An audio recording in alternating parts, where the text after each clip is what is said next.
Bonsoir à vous qui êtes présents, bonsoir à ceux qui sont par Zoom et bonsoir à ceux qui nous regarderont en différé par YouTube. Voilà, je dis bonsoir à tout le monde, c'est poli.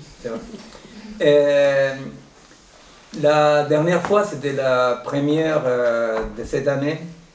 Et comme cette année, nous allons aborder un sujet qui est vraiment compliqué, non?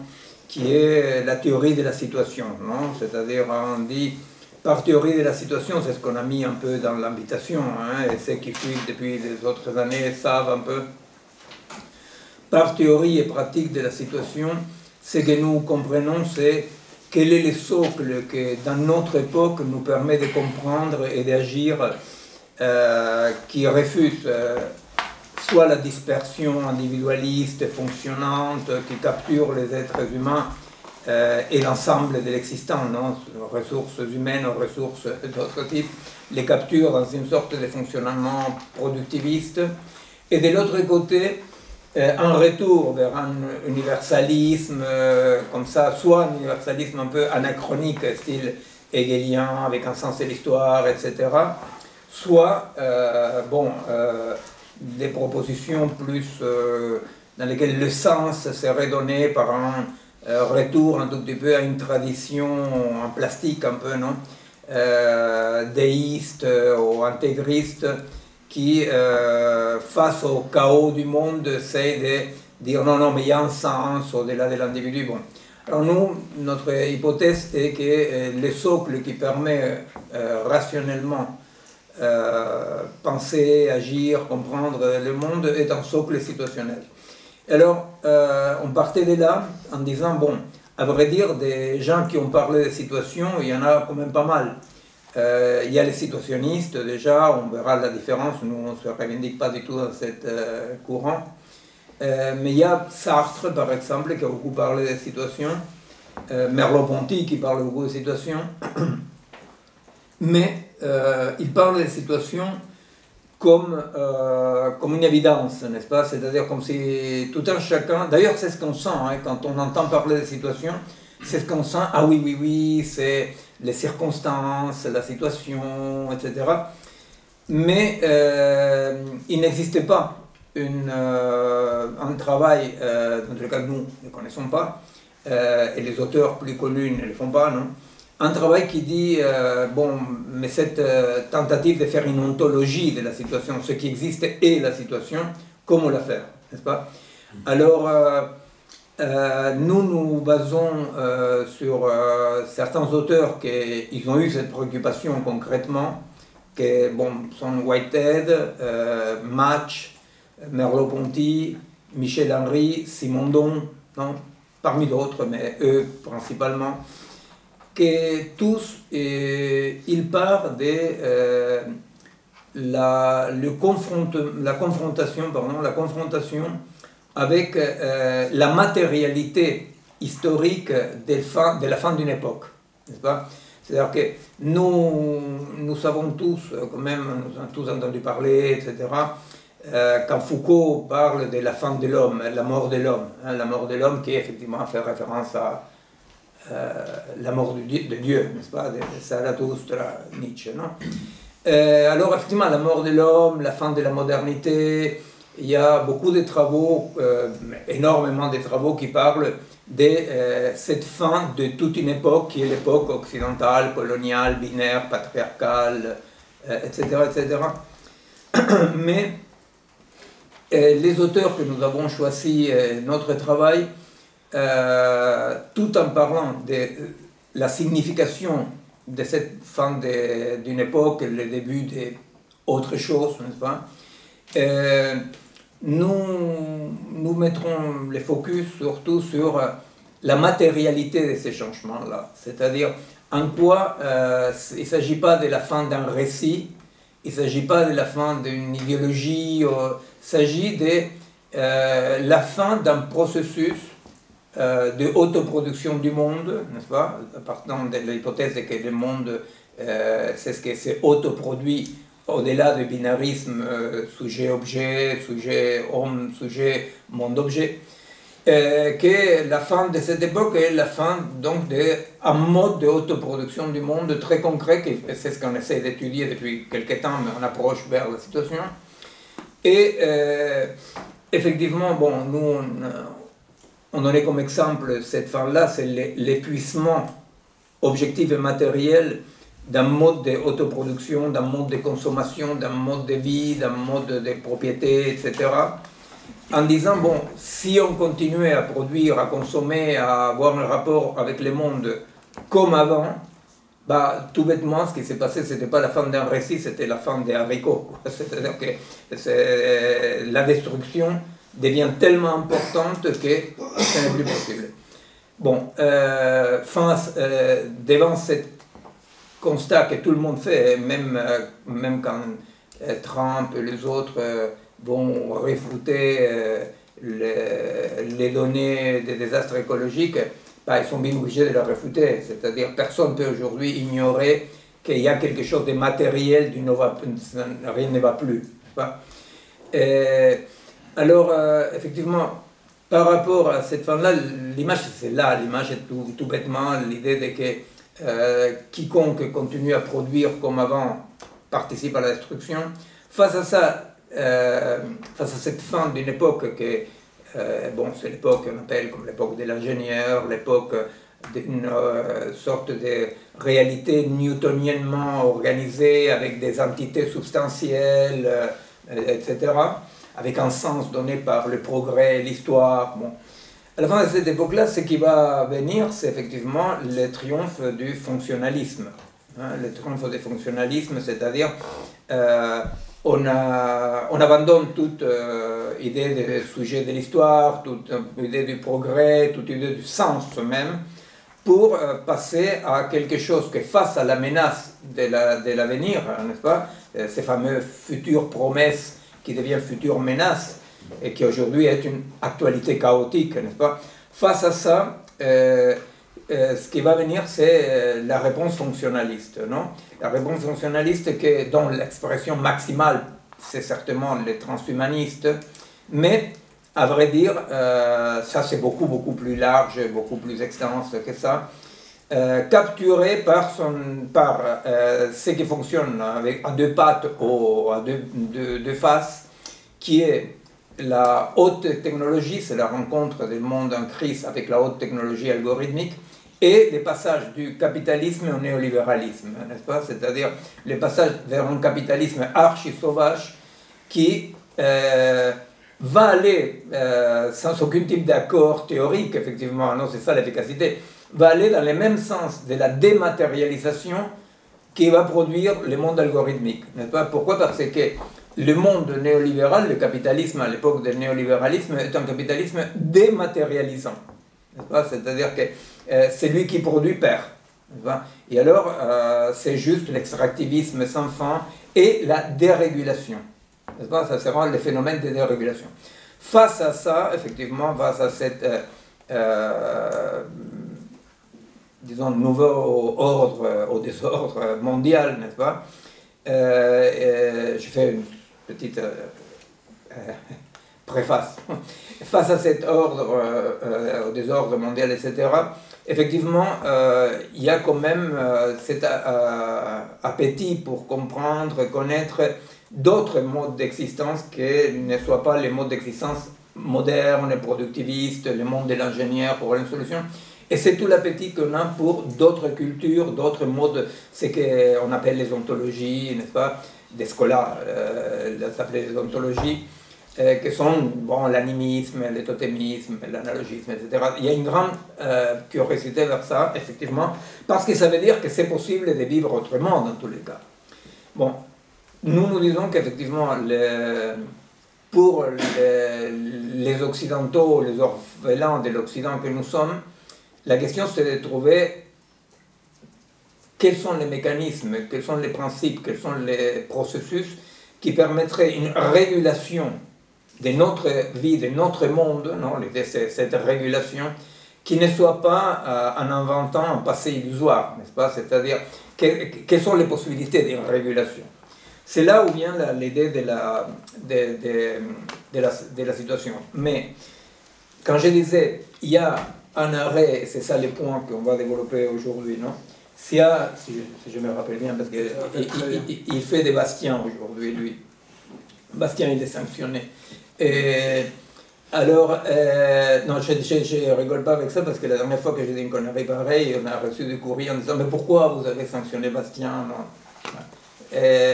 Alors, si nous disons, bon, ce sont des processus concrets, quels sont les processus, quelle est la problématique, quelle est la réalité qui ont en face ces auteurs que j'ai cités, non? Match, Whitehead, Simondon, Merleau-Ponty, Michel Harry. Quelle est la réalité qu'ils ont en face?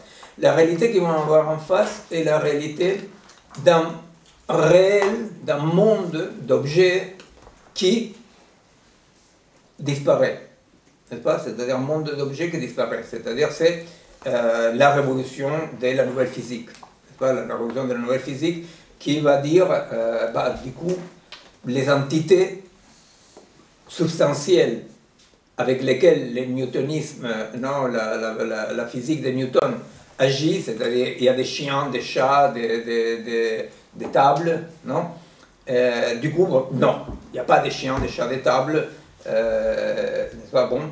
Mais la dissolution, la déconstruction des formes est une déconstruction qui va durer un temps très court, hein, et les ravageante va de 1885, mettons, jusqu'à 1920, mettons, et les formes esthétiques seront déconstruites, n'est-ce pas? C'est-à-dire tout à coup, on ne peut plus peindre comme avant, n'est-ce pas? C'est-à-dire on ne peut plus peindre comme avant. On ne peut plus faire de la musique comme avant. Et c'est la déconstruction.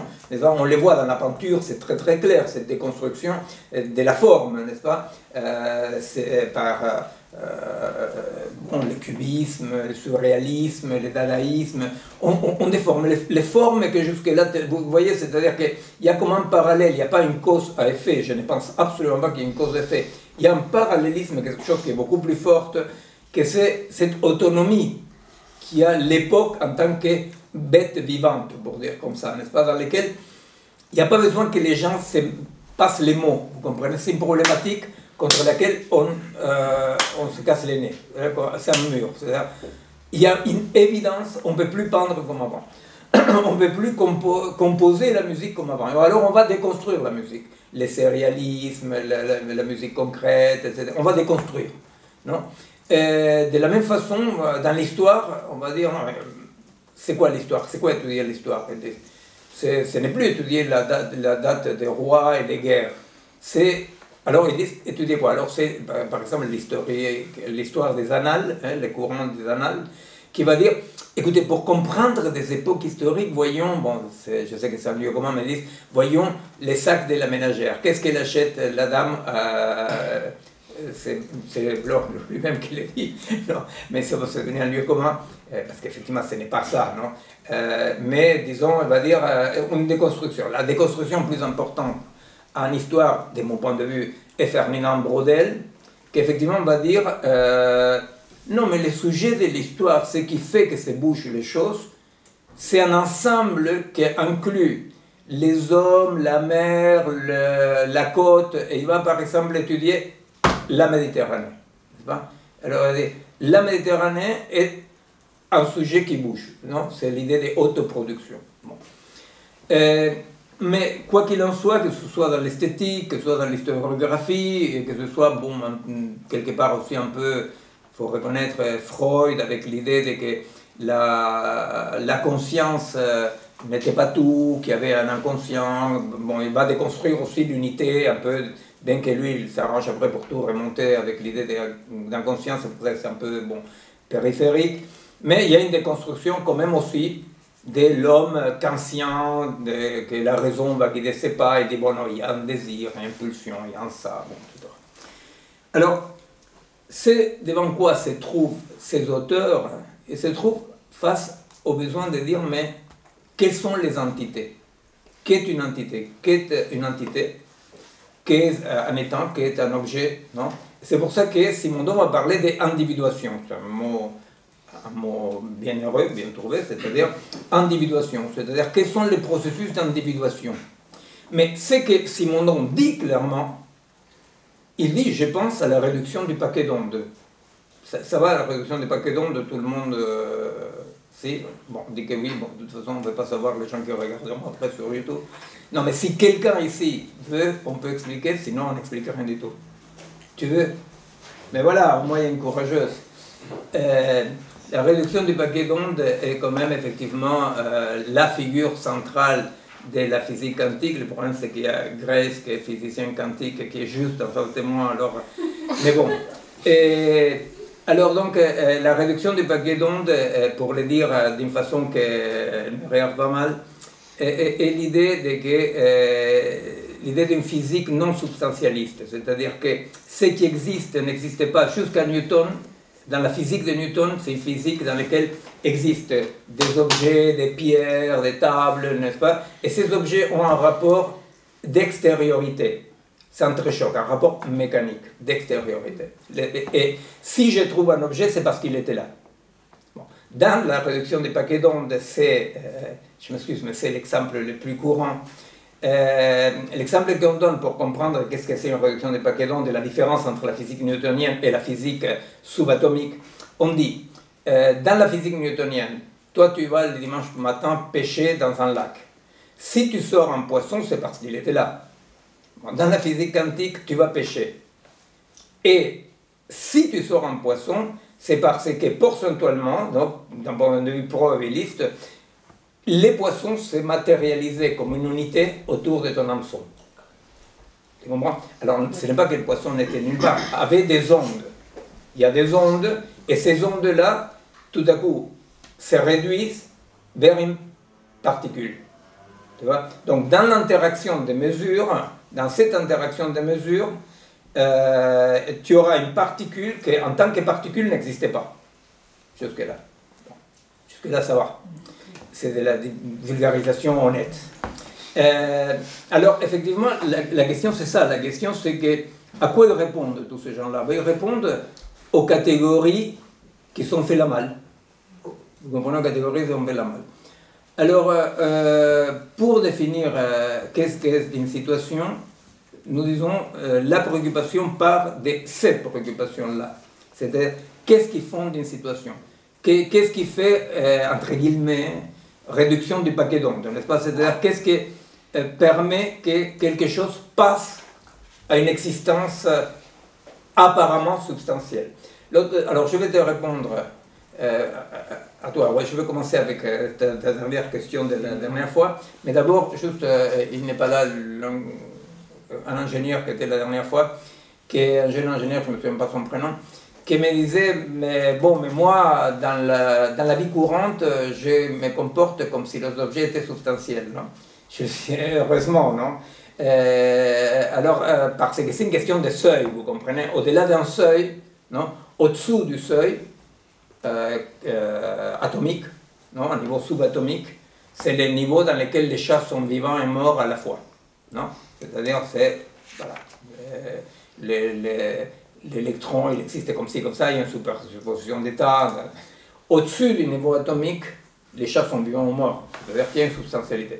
Alors c'est drôle parce que l'anecdote que je raconte que, par rapport à est-ce que je dois me bouger avec un monde substantiel ou pas, je m'excuse pour ce que l'on a déjà entendu 10 fois, mais c'est quand j'étais en tôle, la tôle c'était comme une sorte d'université populaire, non?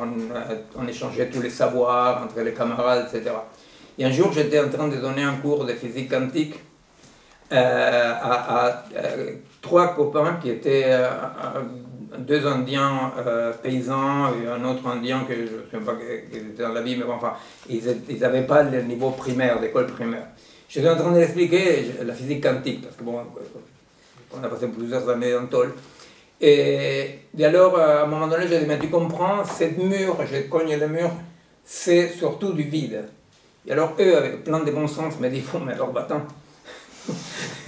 Alors, effectivement, c'est-à-dire, c'est une question de seuil, n'est-ce pas? C'est-à-dire, au-delà d'un certain seuil, les objets se comportent comme s'ils étaient substantiels. Mais la problématique qui va apparaître à partir de 1900, c'est que, sauf à faire de la magie, tu ne peux pas dire que tout à coup, vous voyez, c'est-à-dire les particules qui vont former des électrons et des molécules en soi, ils n'ont pas un plancher substantiel. Mais alors, à un moment donné, qu'est-ce qui fait que se comporte comme si c'était substantiel? Vous comprenez? Bon, d'accord, se comporte comme si c'était substantiel, et nous avons tout à fait intérêt à nous comporter comme si c'était substantiel pour ne pas se cogner contre les murs. Par contre, nous savons qu'elles ne sont pas substantielles. Et c'est là où Whitehead va dire, sont tous des processus. Sont des processus dans une durée. C'est-à-dire, c'est une ontologie non occidentale, non? L'Occident avait choisi, avec Parménide, avait choisi la substance, les objets substantiels, etc. Les autres ontologies, que nous n'appellent pas des ontologies, c'est des sagesses, je ne sais pas comment vous l'appelez, n'est-ce pas, choisissent les processus. Bon. L'idée des processus est l'idée de base nécessaire pour arriver vers une pensée, une théorie, une pratique de la situation. Qu'est-ce que c'est agir? Notre séminaire s'appelle depuis quelques années « Penser et agir dans la complexité ». Nous pourrons dire qu'est-ce que signifie penser et agir dans une conception des processus et non pas des substances. Bon. Alors, la dernière fois, je disais que ce que Foucault appelle l'époque de l'homme, la modernité, est marquée par un dispositif. L'époque de l'homme, c'est un dispositif. C'est-à-dire que ce qu'on appelle homme, c'est un dispositif. La particularité de ces dispositifs, c'est qu'en s'appelant homme, se prête beaucoup à la confusion de croire que l'anthropocentrisme veut dire que nous, en tant qu'individus de l'espèce, on est au centre de quoi que ce soit. Et ça a toujours provoqué beaucoup de souffrance, parce que l'homme est central, l'homme est fondamental, et on n'arrête pas de le massacrer, de l'exploiter, de l'opprimer, vous comprenez? C'est-à-dire qu'il y avait comme une sorte de désaccommodation. Alors c'est vrai que dans l'humanisme colonial, patriarcal, existe quand même l'idée de que, d'accord, tu n'es pas encore un homme, tu n'es pas encore, tu vas devenir un homme. Bon. Alors, la question que tu posais, c'est de dire, pour nous, le défi aujourd'hui, c'est de comprendre un monde qui, dans tous les cas, par rapport aux fonctionnalistes, est clairement non anthropocentrique, c'est-à-dire c'est clair et net, c'est-à-dire pour les fonctionnalistes, les néolibéraux, etc., c'est clair et net qu'ils sont tout à fait, ils fonctionnent dans les processus pour lesquels il n'y a pas d'homme comme une unité, il y a des ressources humaines, avec l'homme absolument disloqué, avec l'être humain tout à fait disloqué. Pas? On va utiliser tel segment, tel segment. Moi, j'ai parlé souvent de mon sujet de recherche qui est l'hybridation entre le monde digital et les vivants et le cerveau. Effectivement, la question c'est que les rapports qu'on a avec les machines, les modes de capture des machines, n'est pas un mode de capture d'une unité. C'est-à-dire qu'on n'est pas en tant qu'unité face à une machine. La machine capture des circuits, des segments, vous voyez, bon, si c'est cerveau, va capturer, oui, des circuits cérébraux, mais la machine, une des particularités de la machine est qu'elle va fonctionner avec un être humain disloqué. C'est-à-dire pas en tant qu'unité, mais disloqué. Les fonctionnements disloquent. Bon. Alors, l'idée c'est, effectivement, par exemple, des gens comme chez nous, Milley. Milley, c'est très drôle parce que Milley, il dit absolument la vérité. Il dit, tout va bien. Et alors, les gens crèvent de faim dans la rue, les malades oncologiques n'ont pas de médicaments. Et le mec, il dit, mais il faut déréguler tout ça, il faut déréguler, c'est le mot d'ordre quand même du néolibéralisme et de ces machines-là, déréguler, c'est-à-dire déréguler ces unités. Hein. Et unité vivante, unité économique, unité de classe, toute unité fait du bruit dans les systèmes, pour dire comme ça, n'est-ce pas? Et alors donc, quand Milley dit tout va bien, bah, c'est-à-dire il faut bien comprendre qu'effectivement il se place déjà dans le post-crise de l'humanisme, il va dire tout fonctionne bien, tout est en train de fonctionner bien. n'est-ce pas? Mais c'est carrément, ça fonctionne vraiment. Ici, avec les petits doigts en haut, Macron ne fait pas autre chose, c'est-à-dire il dérégule, il enlève des sous, et on voit bien, vous voyez, c'est-à-dire que c'est ce décalage qu'on a entre les sens communs et les processus qu'on dit. Alors les gens disent, mais comment il fait une politique qui n'a pas les humains au centre? Et on dit, mais bien entendu, la réponse est bien entendu, c'est-à-dire les humains ne sont pas au centre. Mais, si vous voulez, la blague d'humour noir, c'est que dans l'anthropocentrisme humaniste, bah, l'humain en tant qu'être humain n'était pas au centre non plus. C'est là où on dit, c'est un dispositif. Ce qui trompe, c'est que ça s'appelle le dispositif humaniste, c'est l'homme, l'époque de l'homme. Notre problème, c'est comment nous pouvons dégager les humains que nous sommes des dispositifs humanistes. Vous comprenez? Alors, ces dégagements, Milei, Trump, le néolibéralisme l'a fait depuis longtemps. C'est-à-dire, il dégage les êtres humains réels, concrets, du dispositif. C'est pour ça qu'on devient ressources humaines. C'est-à-dire, ressources humaines, voilà, tout est dit d'ailleurs, tout est dit, comme dans la lettre volée d'Edgar Allan Poe, les choses sont là et personne ne les voit parce qu'elles sont trop visibles, n'est-ce pas? Alors, effectivement, il y a un dégagement de l'anthropocentrisme clair et net des côtés des néolibéraux fonctionnalistes. Mais ce qu'il n'y a pas, de façon claire dans tous les cas, c'est un dégagement des êtres humains qui puissent résister à ça. Vous comprenez? C'est-à-dire un dégagement de cette puissance d'agir qui ne soit pas capturé par le néolibéralisme. C'est-à-dire que la fin de l'homme, non la mort de l'homme, comme dit Foucault, la mort de l'homme, bah, nous devons comprendre la mort de l'homme comme ces défis dans lesquels, effectivement, les dispositifs homme, qui est le dispositif d'un productivisme, des problèmes-solutions, la voie de l'ingénieur, les mondes substantiels, etc., etc. Bon, colonial, patriarcal, etc.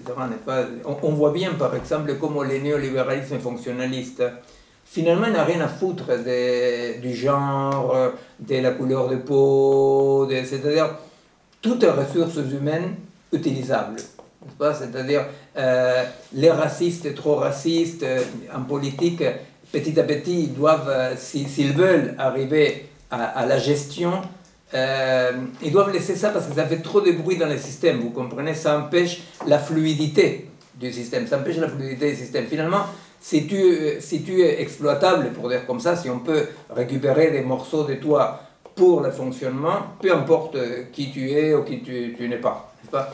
Et s'ils sont des problèmes avec la théorie queer ou des genres, etc., et justement parce qu'il y a une revendication presque substantialiste, parfois oui, parfois pas, mais d'une différence.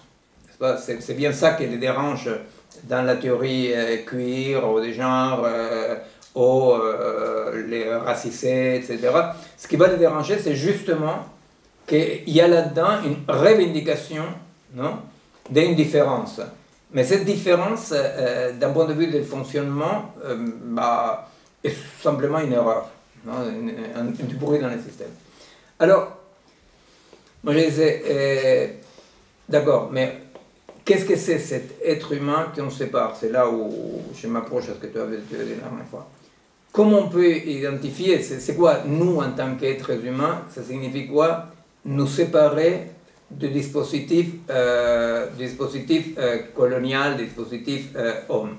Eh bien, cette séparation est compliquée, parce que nous, en tant qu'individus, quand on dit, mais moi, en tant qu'individu, quels sont les pas pour que je puisse, du coup, participer à notre dispositif, au moins à la production d'un autre dispositif, qui serait, grosso modo, l'idée d'une hybridation vertueuse avec la machine, dans laquelle il y a une singularité du vivant qui ne permet pas que le vivant apparaisse comme exploitable, sans fin, n'est-ce pas? Que c'est, un tout petit peu l'autre jour, avec quelqu'un qui demandait, mais la lutte des classes, eh ben, c'est-à-dire si on veut garder quelque chose de l'idée profonde de lutte des classes, on peut dire qu'effectivement, aujourd'hui, la lutte des classes passe par la résistance à cette utilisabilité, non, de devenir utilisable, non, extractiviste de tout ce qui existe, l'humain là-dedans. Vous comprenez? C'est-à-dire s'il y a quelque chose qui a à voir avec cette lutte contre l'oppression, contre l'exploitation, bah, c'est justement effectivement la forme qu'il va prendre, c'est un antifonctionnalisme. Mais du point de vue de l'humain, alors, ça signifie quoi? Comment on dégage de ça? Comment on dégage du dispositif humaniste, ou comment on ne se fait pas attraper par les nouveaux dispositifs aujourd'hui triomphants, non?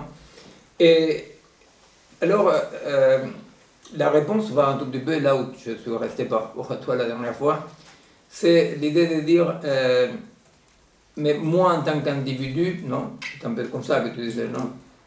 Tu veux dire? Quand tu te rappelles?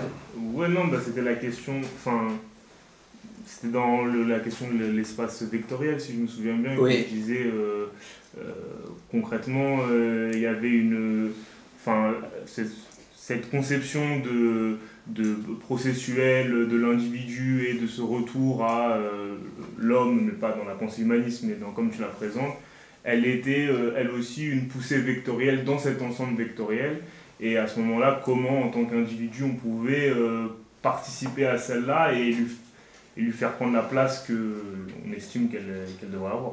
Je pense que c'est à peu près ça. Oui, c'est-à-dire d'une façon, disons, un peu schématique, on pourrait dire, comment on peut passer, non, des je me libère ou je dirige les systèmes, à je participe dans un système, n'est-ce pas, c'est un tout petit peu ça, la fin de l'illusion, quelque part, du binarisme cartésien, le monde objet et l'homme sujet, bah, c'est un tout petit peu de dire, bon d'accord, Descartes dit devenir maître et possesseur de la nature. Alors nous, maintenant, qu'est-ce qu'il y a l'humanité? Là, en parlant non pas du dispositif homme, mais qu'est-ce qu'il y a nous, en tant qu'humains, devant nous? Ben, nous, en tant qu'humains, on découvre avec horreur, dès qu'il y a des engrenages devant nous, qu'il y a des engrenages qui ne sont pas ni maîtrisables, ni polarisables, ni ordonnables, n'est-ce pas? C'est là où je disais, en parlant de philosophe décolonial Rodolphe Couche, quand lui, Rodolphe Couche, il disait, pour parler des noms modernes, il dit l'Indien, parce qu'il travaille sur la culture indienne. Alors, il dit, la différence entre l'Indien et l'homme de la cité, pour dire l'homme moderne, c'est que l'Indien, il craint ses dieux. Alors, ses dieux, ça veut dire les forces de la nature, effectivement. Et en tant que l'homme de la cité, il ne craint que l'homme. C'est-à-dire, il pense que c'est l'homme. N'est-ce pas? C'est-à-dire qu'il y a un homme méchant qu'on peut le remplacer. N'est-ce pas? C'est ça l'optimisme moderne, quelque part. C'est-à-dire, si il y a des hommes qui, par intérêt, oppriment les autres, si nous pouvons vaincre ces hommes-là, on peut arriver à la justice. Mais c'est un optimisme énorme dans le sens d'évancer tous les mécanismes sans intentionnalité, n'est-ce pas, qui participent à la production des engrenages dans lesquels nous sommes pris et broyés, n'est-ce pas? Alors j'ai donné l'exemple, je vous ai conseillé de lire le petit livre de Simone Weil, la philosophe, non, qui s'appelle La Force, dans lequel Simone Weil, je vous racontais la dernière fois, effectivement elle va prendre la Iliade, elle va expliquer l'Iliade non pas comme des volontés agissantes des humains, mais va expliquer comment la force, ce qu'on appelle la force, hein, agit à travers les êtres humains. Victor Hugo, dans les 93, il dit pareil, il y a une phrase très belle que je ne me rappelle pas bien, mais il dit « l'histoire agit, les hommes signent ». C'est-à-dire que les forces de l'histoire agissent, non, et les hommes payent les pots cassés, quoi, non. Effectivement, à l'époque de l'Iliade, Hector et ses amis, si on les disait, mais tu sais que toi tu es une marionnette des forces, ils seraient tout à fait d'accord. À aucun moment, il n'y avait aucun des participants à la guerre de Troie qui pensait être un sujet libre, des libres arbitres, qui était venu là par une adhésion libre. Mais bon, Simone Weil prend ça pour expliquer avec cet exemple-là qu'est-ce que c'est cette force. Et la préoccupation de la Simone Weil, qui est très très précoce, cette préoccupation non, dans le temps, hein, c'est de dire, bon, tout se passerait comme si on passe vers un fonctionnalisme dans lequel il n'y a que des engrenages, n'est-ce pas? Alors, les transhumanismes, etc., avec l'idée que tout est information, que tout est fonctionnement, ne diraient pas autre chose, sans voir les côtés horribles. Au contraire, ils diraient, bon, c'est comme ça, c'est un défaut. De l'autre côté, ça serait de dire, bon, s'il y a des engrenages, qu'est-ce qu'on fait? Parce que nous, en tant qu'orphelins de la modernité, nous, on n'est pas armés comme les soi-disant indiens des couches pour négocier avec des forces, vous comprenez? C'est-à-dire, par rapport à des engrenages sans volonté, parce que c'est ça la question, l'engrenage est un engrenage qui n'a pas une antériorité, une intentionnalité, vous voyez, ce sont des engrenages, Et alors, nous n'avons pas, c'est-à-dire que c'est tout à fait nouveau pour nous, c'est un des éléments centraux de notre époque, de l'impuissance qu'on expérimente. On sort de la toute-puissance de l'humanisme dans lequel l'homme allait déplacer Dieu, n'est-ce pas? Et tout à coup, on se trouve face à des engrenages qu'on ne peut pas nier. Alors, effectivement, on peut toujours dire, par exemple, avoir une lecture un peu qui ne se trompe pas, mais les, disons, amputée, qui est l'idée de dire, bon, mais ces engrenages bénéficient certaines personnes. Et il y a certains groupes économiques, certaines classes sociales qui poussent ces engrenages-là. Ça, c'est vrai. Sauf que c'est une partie de la vérité, parce que la vérité, c'est que les gens qui bénéficient de ces engrenages, les gens qui sont derrière l'engrenage, etc., ils ne maîtrisent pas l'engrenage. Vous comprenez?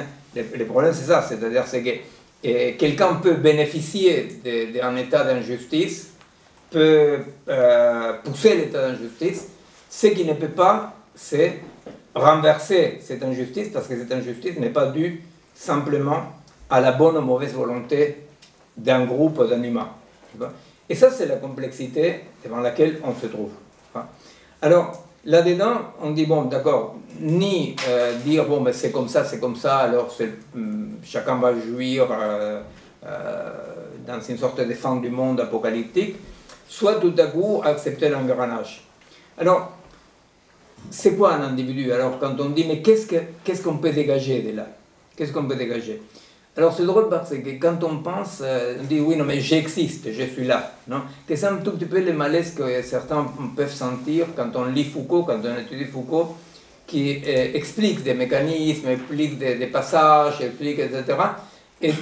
Mais parfois on peut sentir, peut-être vous ne sentez pas, mais parfois on peut sentir, non mais, il y a quelqu'un qui est là, vous comprenez? C'est-à-dire, il y a quelque chose comme ça, avec les structuralismes, on pourrait sentir ça aussi, et dire, oui, d'accord, mais sont des structures, ok, mais je suis là. Je pense qu'il faut partir de cette sensation que oui, que ce qui est là, c'est qu'il y a du vivant qui est là. Nous sommes là, n'est-ce pas? Mais cet individu, de quoi est-il fait, n'est-ce pas? Est-ce que cet individu a un mode d'existence indépendamment du dispositif et de l'engrenage? Eh bien ça c'est compliqué. C'est compliqué. Parce que quand on dit « moi », et on expérimente ma vie en tant qu'individu, bah, il faut demander qu'est-ce qu'il y a dans les sacs, qu'est-ce qu'il y a dans l'espace vectoriel, c'est-à-dire quels sont les vecteurs auxquels tu fais référence quand tu dis « moi ». À moi personnellement, par exemple, ça m'étonne toujours que quelqu'un quand veut dire qu'est-ce qui va... Bon, c'est drôle dans les applications de rencontres, par exemple, non? C'est intéressant de voir comment il se présente quelqu'un. Parce que qu'est-ce que moi? Qu'est-ce que je suis? Ah, je fume pas, j'aime la musique, je sais pas, j'aime m'amuser, je sais pas, bon voilà. Bon voilà, c'est moi. Non? Un peu plus poussé, c'est quoi moi? Ben, qu'est-ce qui recouvre cet ensemble? Les vecteurs qui constituent cet ensemble. Et moi, ça me surprend, par exemple, de voir qu'est-ce que tout à coup va être considéré comme personnel et moi. Supposez-vous, il y a beaucoup de couples, en Amérique latine ça ne se fait pas, mais ici en France ça se fait beaucoup, et dans d'autres pays plus. Il y a beaucoup de couples qui vont partager les lits pendant des années, ils ont des enfants, je ne sais pas quoi, mais le compte en banque s'est séparé. Vous voyez? Alors on dit, ah bah là il y a une définition d'un moi. Vous comprenez? C'est-à-dire, la question c'est de quoi elle est faite cette unité? Vous voyez? De quoi elle est faite cette unité? Quel est le périmètre de ces moi en question? Et la vérité c'est que ce périmètre il est fait des pratiques, des processus qui vont dans un côté ou dans l'autre, n'est-ce pas? Et plus ces processus vont vers une vie individuelle, personnelle, bah, plus ils s'éloignent des axes de la vie, qui sont des axes épocales. C'est-à-dire, ce qui définit la vie, c'est la participation à une époque. Non, que ce soit la participation politique, sociale, de la recherche, artistique. Mais effectivement, ce qui va définir une vie, c'est justement les moments où les processus dans lesquels la personne aura réussi à s'éloigner, non, de cette survie pour, comme il dit une chanson, honorer la vie, n'est-ce pas? C'est-à-dire pour, c'est une chanson très belle argentine, honorer la vie, vous savez. Et alors, qui dit ça, il dit, il n'est pas suffisant de survivre. Et alors, moi je pense que la définition de cet ensemble, vous voyez, on ne va pas s'arrêter trop, je ne sais pas si vous avez des idées concrètes, n'est-ce pas? Mais la définition de cet ensemble, ça serait par exemple la définition de pourquoi je suis prêt à mourir, par exemple, n'est-ce pas? Pourquoi je peux risquer ma vie, n'est-ce pas? Alors, Simone de Beauvoir, justement, Simone de Beauvoir, non, pardon, rien à voir, Simone Veil, dans son bouquin, il va dire « On croit mourir pour la patrie, et à vrai dire, on meurt pour des industriels. Mais à vrai dire, dit-elle, c'est même pas vrai. On meurt pour quelque chose de beaucoup moins concret qu'un industriel ou un intérêt. N'est-ce pas? Que c'est son retour à la force. Ça veut dire, on est des marionnettes des ensembles complexes qui sont très difficiles dans le sens de définir quelle est la latitude qui existe comme pour qu'une existence ait lieu. En nommant une existence comme cette capacité de se rendre présent à cette réalité multiple, une entité qui se rend présent. Cette entité qui se rend présent, elle est fondamentale dans la situation. Et alors, juste un mot là-dessus, vous connaissez toutes et tous Pink Floyd, non? Just a Brick in the Wall, non? Et alors, Just a Brick in the Wall, tous on est d'accord, on ne veut pas être Just a Brick in the Wall, non? Et alors la tentation c'est quoi? La tentation c'est de dire, il n'y a pas de wall pour moi. Je suis une brique autonome, autonomiste, rebelle. Alors, ce n'est plus ni moins ce qu'il propose Nietzsche. L'idée des surhommes de Nietzsche est l'idée de la possibilité d'une vie dans laquelle la puissance des vies ne connaît pas de canalisation, c'est-à-dire la puissance des vies. On ne connaît pas de canalisation. Alors, nous, on peut comprendre ça comme un passage, comme un moment, n'est-ce pas? Mais, effectivement, c'est très difficile de garder l'idée des surhommes pour l'opposer à l'idée de l'individu comme just a brick in the wall, n'est-ce pas? Alors, bon, nous disons, pour pouvoir comprendre un tout petit peu de quoi on est fait, pour pouvoir comprendre un tout petit peu de quoi nous sommes faits les uns et les autres, notre proposition effectivement est cette première approche à la situation quand Merleau-Ponty va écrire « Mon corps est ma première situation ». Quand Merleau-Ponty dit « Mon corps est ma première situation », ça veut dire, déjà il y a, juste avant les vacances on était arrêté là-dessus, non? Il y a deux énigmes, pour dire comme ça. À quoi on appelle mon? Pourquoi mon? C'est qui le sujet de cette énonciation mon? Et le deuxième, c'est situation, n'est-ce pas? Alors, nous disons, effectivement, d'un point de vue situationnel que le nôtre, le sujet de l'énonciation, il n'est pas extérieur à la situation, est un vecteur. Alors, c'est là, quand je disais l'espace vectoriel en question. Ah, non, ils ont laissé l'effaceur, mais pas. toi tu as des... Incroyable.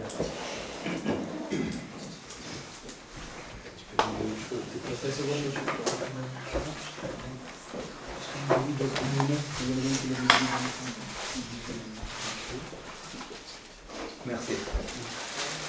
Nous disons, une situation, c'est, nous l'identification, on identifie une situation comme un espace vectoriel. Un espace vectoriel, c'est un espace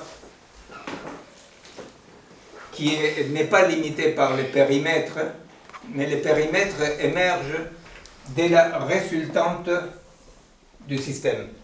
Non? Vous comprenez? C'est-à-dire, la résultante, ça veut dire il y a des vecteurs, des forces existantes. La particularité de la résultante, c'est-à-dire vers où va aller le système, vous comprenez? C'est-à-dire, pour lui il va par là, pour lui il va par là, pour lui il va par là, il y a une résultante. Une résultante, bon. Dans mon dessin, ouais, grosso modo, ça pourrait aller. La résultante elle va par là. Bon, la caractéristique de la résultante, c'est que la résultante est la seule force en présence qui n'a pas une substantialité physique, pour dire comme ça. Vous voyez? Les vecteurs existent avec une certaine cohérence interne, pour ne pas dire substantialité, si vous voulez, mais bon, comme vous voulez. Par contre, la résultante n'existe nulle part. Vous voyez? Si je vais identifier des vecteurs A, B, C, je peux identifier les vecteurs A, B, C. Je dis les vecteurs sont celui-là.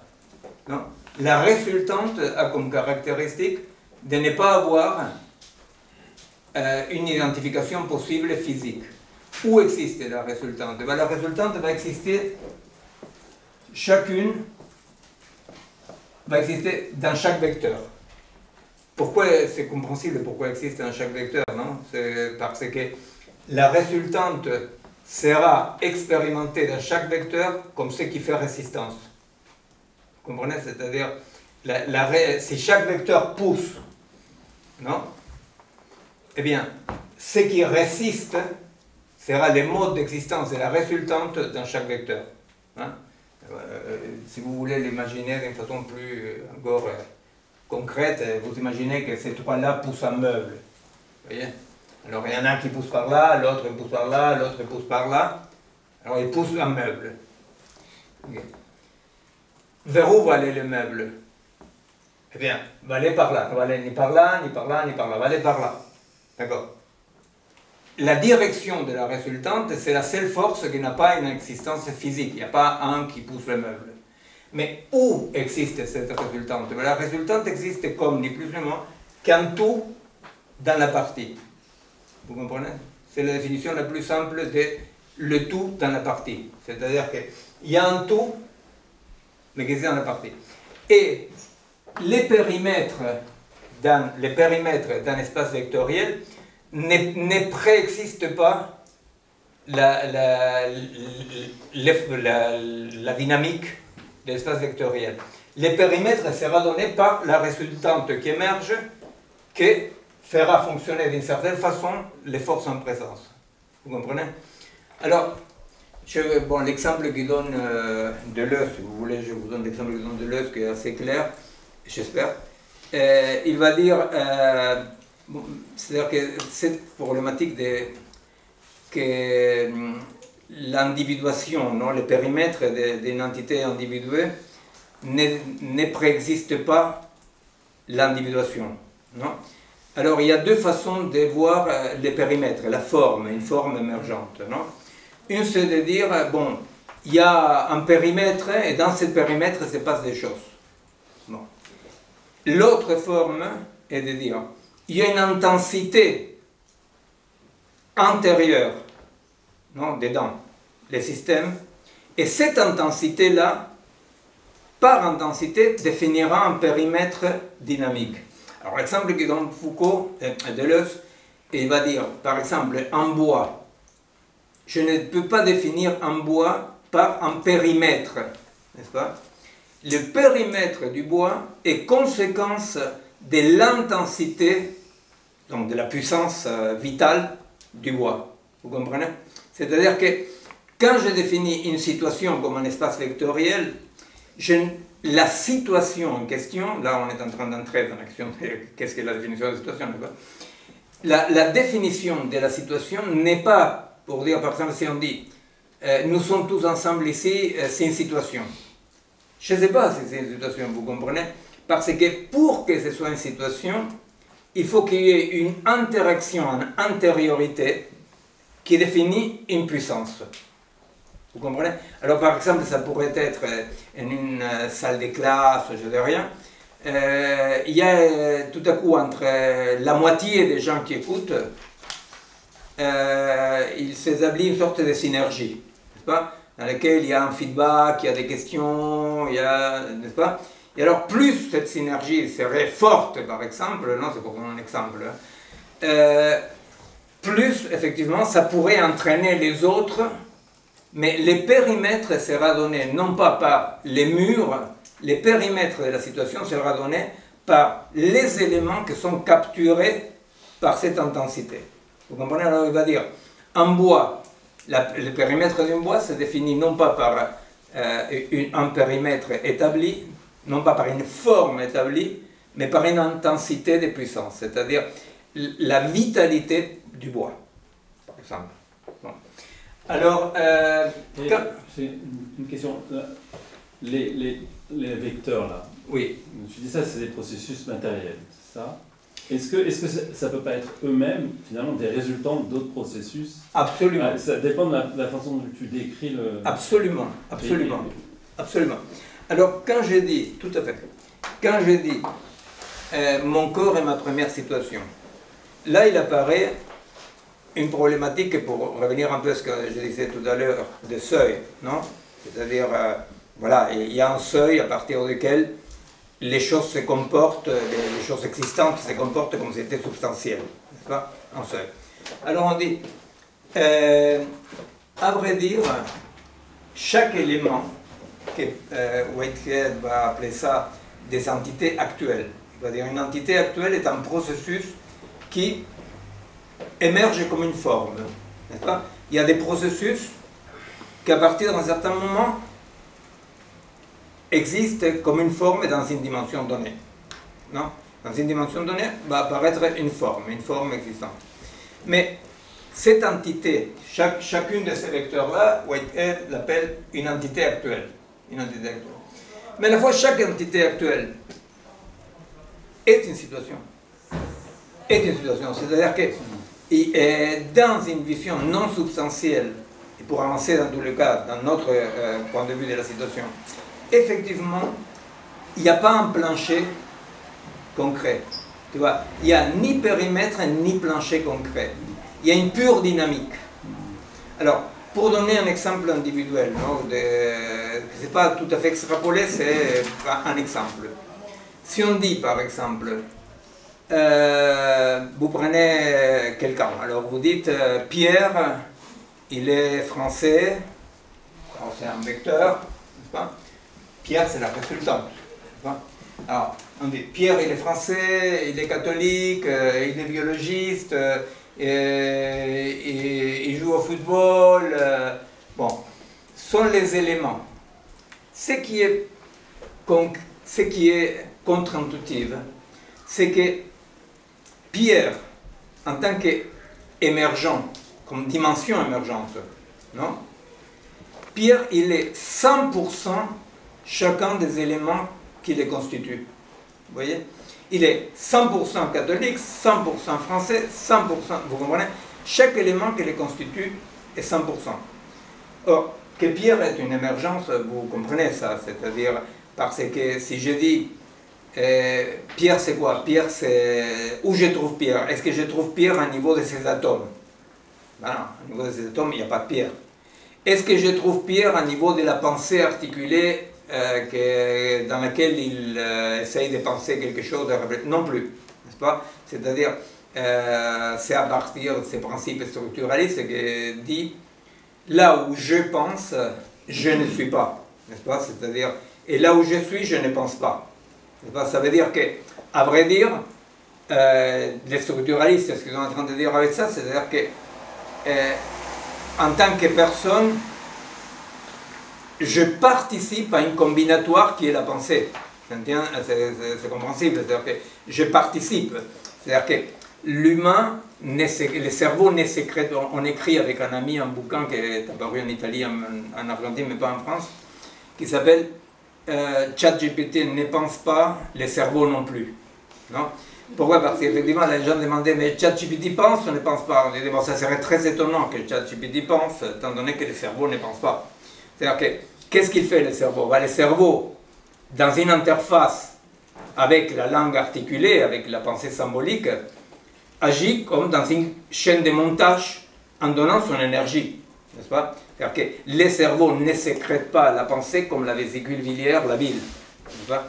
Les cerveaux participent de la pensée. Alors, c'est pour ça qu'on dit, là où je suis en train de donner, en ce moment même, l'énergie de la pizza que j'ai mangée, pour essayer de vous expliquer quelque chose, en essayant de voir si quelqu'un comprend quelque chose. Voilà.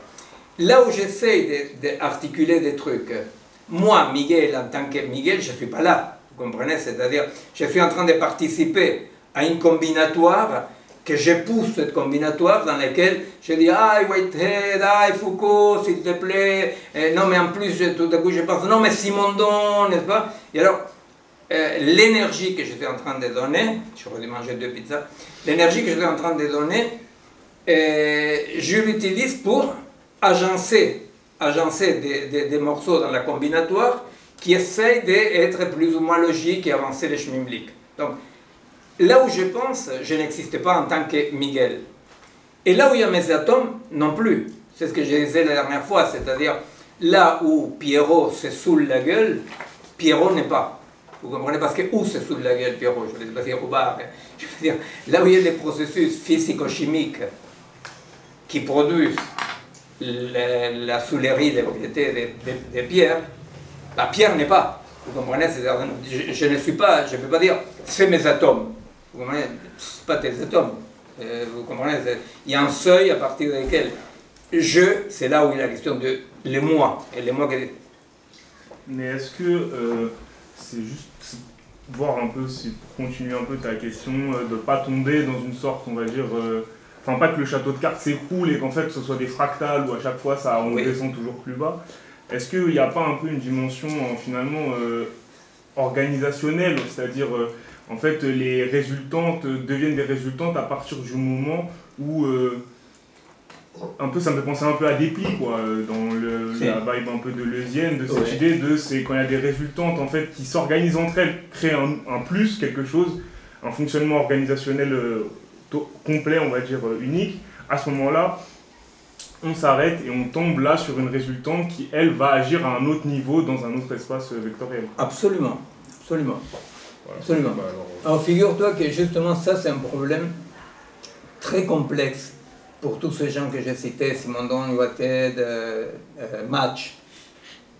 Pourquoi? Parce qu'ils se rendent compte qu'il y a des processus dynamiques qui, à un certain moment, produisent une convergence, non, la réduction des tokens.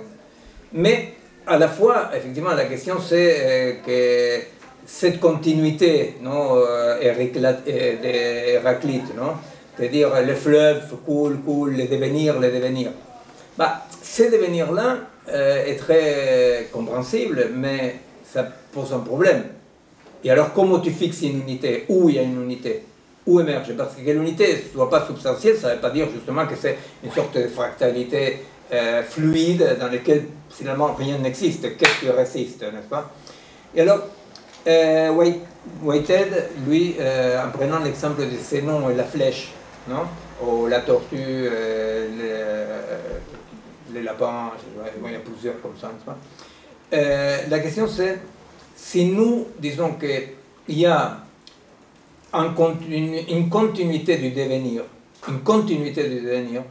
c'est très difficile qu'à un moment on dise, bon mais alors s'il y a une continuité du devenir, tout devient d'une façon, dans une fluidité, que jamais rien se fixe. Alors Whitehead va inverser la chose et va dire, non, il y a un devenir de la continuité. Ça veut dire quoi, ce devenir de la continuité? Ça veut dire ce que toi tu dis, c'est la réponse qu'il donne, après je te dis comment il explique, non?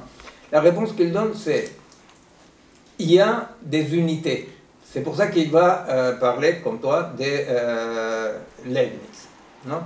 Il va dire, à vrai dire, dit Whitehead, pour penser les processus unifiés, convergents, il faut penser en termes monadiques, comme Leibniz va dire, comme Leibniz. Simplement, les monades de Whitehead ne sont pas des monades substantielles. Hein? Juste pour celles et ceux qui suivent beaucoup Deleuze, c'est vrai que Deleuze a une interprétation dynamique des monades de Leibniz, mais bon, c'est l'interprétation de Deleuze, peut-être oui, peut-être pas, c'est une interprétation. Dans tous les cas, Whitehead il va dire, je me sépare, je pense les mondes comme des monades existantes, donc il y a un devenir de la continuité. Non? Donc il y a des continuités comme des gouttes. Et lui, il va dire, c'est comme des gouttes. Non? C'est un principe atomique, pas atomique dans le sens d'un oxymandre, non, mais il y a un principe atomique, c'est-à-dire que le devenir n'est pas un devenir qui englobe tout dans une sorte de magma sans ordre. Il va dire, non, ces résultantes émergentes, que lui il appelle des entités actuelles, fixent un seuil. Vous comprenez? Fixe un seuil. Et ce seuil-là est un devenir, mais est un devenir qui a une durée. Il récupère des personnes les concepts de durée, n'est-ce pas? Les concepts de durée est très important, au-delà de ce qu'on peut penser, de le reste de l'œuvre des personnes, je ne sais pas quoi, est très important parce que le concept de durée est un concept anti-moderne, non? Parce que la durée indique une temporalité non mesurable par la discrétisation de la montre, n'est-ce pas? C'est-à-dire, justement, le réel n'est pas numérique, et le numérique n'est pas réel, vous voyez? Alors vous voyez là, sans vous bordéliser trop, vous voyez là la référence aussi au monde algorithmique. Le monde algorithmique ne peut pas se soutenir si nous on ne fait pas comme si, mais eux ils oublient que c'est un comme si le réel était numérique. Vous voyez, c'est-à-dire que les mondes algorithmiques, je sais pas, je travaille avec des amis qui sont en laboratoire d'IA en Argentine, avec qui on travaille sur les singularités des vivants, etc. Alors, ils travaillent en IA, tout ça, mais la différence, elle est énorme. Parce que c'est comme si il était numérique, vous voyez.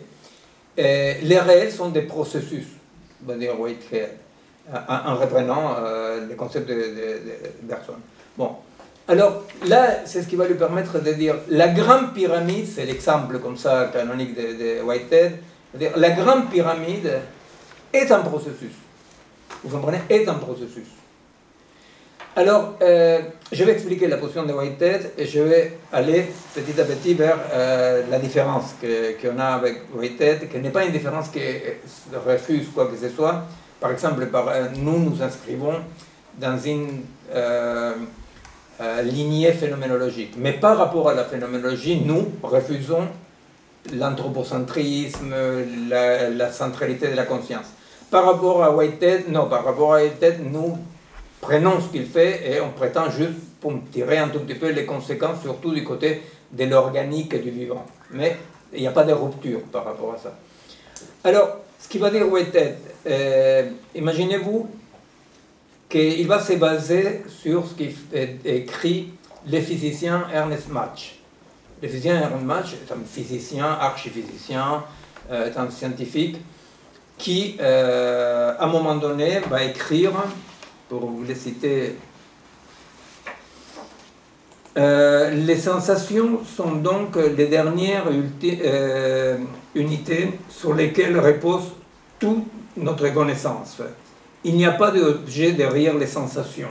Il n'y a pas d'objet derrière les sensations. Substance, chose en soi, causalité, sont tous des concepts métaphysiques et anthropomorphiques. Forme d'abstraction, etc., etc. Bon, alors, il conclut en disant toutes les sensations sont les modes à travers lesquels, la modalité à travers laquelle le monde se présente à lui-même. On est en train de parler d'un physicien, hein. On est en train de parler d'un physicien. Alors on dit, qu'est-ce qui le prend un match, pourquoi il dit tout est sensation, le monde est fait des sensations. Qu'est-ce qui lui prend un match? Whitehead va reprendre ça, Simondon d'une certaine façon, n'est-ce pas? Et alors on dit, mais qu'est-ce qu'il peut bien vouloir dire? Alors, bon, je racontais la dernière fois que Lénine il écrit un bouquin contre Match, parce que Bulganov, qui était un philosophe révolutionnaire, à partir des Matchs, il écrit un bouquin qui s'appelle, je ne sais pas comment s'appelle le bouquin de Bulganov, mais il développe la philosophie qui s'appelle l'empirocréticisme. Et Lénine va faire un bouquin contre l'empirocréticisme, parce que cette idée de que tout est sensation, ça les gêne, non?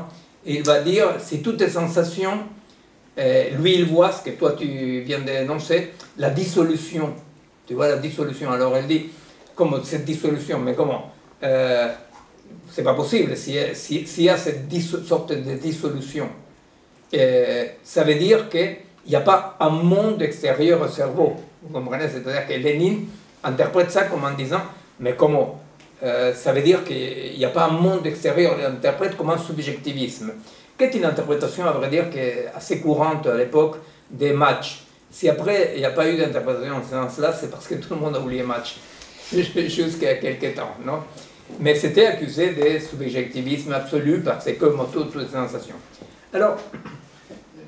Petite question sur ça, parce que, en fait, d'un côté, tu es en train de dire tout est processus. Et les concepts de la sensation sont des processus qu'on peut en fait mesurer dans une sorte. En fait, tout processus qui se passe hors de la sensation, le processus qu'on ne peut pas savoir si ça existe ou pas. Parce qu'on ne peut pas les savoir. En fait. Et la seule façon de savoir que quelque chose existe, c'est à travers la sensation. Donc, non, mais non, parce que c'est plus compliqué, c'est plus compliqué. Après, je vais essayer de donner l'explication, disons, comme on faisait à l'époque de la photo analogique, on va révéler, montrer un peu qu'est-ce qui apparaît derrière. Non, c'est plus compliqué parce que figure-toi que Match, il ne va pas dire que j'ai des sensations. C'est pas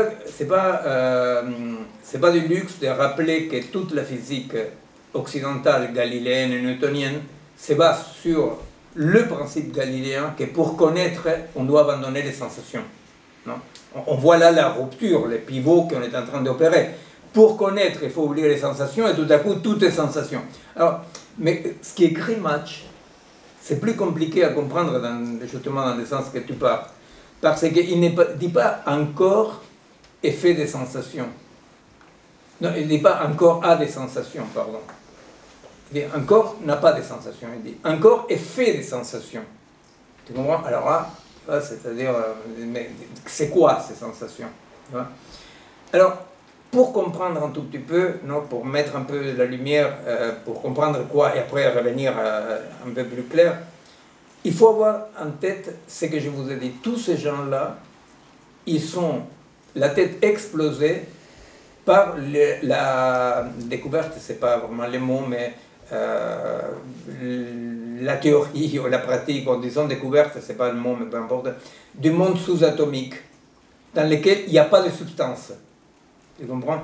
Et alors donc, l'image qu'ils ont tous, c'est cette convergence d'ondes, dans la réduction des paquets d'ondes, qui fait que là où il n'y avait pas une particule, ce sont les ondes, par convergence, qui créent la particule.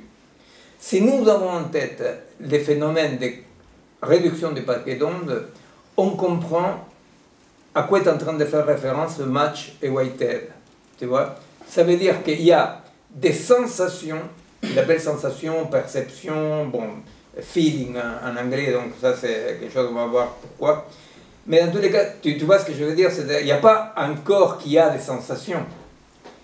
Il y a, à l'instar de la réduction des paquets d'ondes, que Match et Whitehead vont dire que va émerger un corps, une entité actuelle ou un corps, parce qu'il y a une capture des sensations. Tu vois? Alors, ça ne résout pas les problèmes que tu dis, c'est-à-dire la fractalité ou la hyperfluidité de la chose, parce qu'effectivement, on s'est dit un tout petit peu que c'est ça. Mais bon, ce qu'il y a derrière, c'est ça. Ce qu'il y a derrière, c'est ça. Alors, tu comprends ce que je veux dire? Ce qu'il y a derrière, c'est que ce qu'ils appellent sensations sont des processus, purs processus, qu'on appelle sensations, si on veut essayer de tirer un tout petit peu la corde pour comprendre mais qu'est-ce qu'il y a dans la tête. On appelle sensation parce qu'une fois qu'émerge le corps, pour le corps sont des sensations. Oui, c'est juste que j'ai un peu du mal de m'éloigner trop des concepts cartésiens de l'existence, tu vois. Dis-moi. Ouais, en fait, on existe parce qu'on peut penser à ça, si on pense à la pensée comme une façon de sensation. En fait, tu comprends ce que je dis. Les sensations sont là et ils se matérialisent à travers le corps.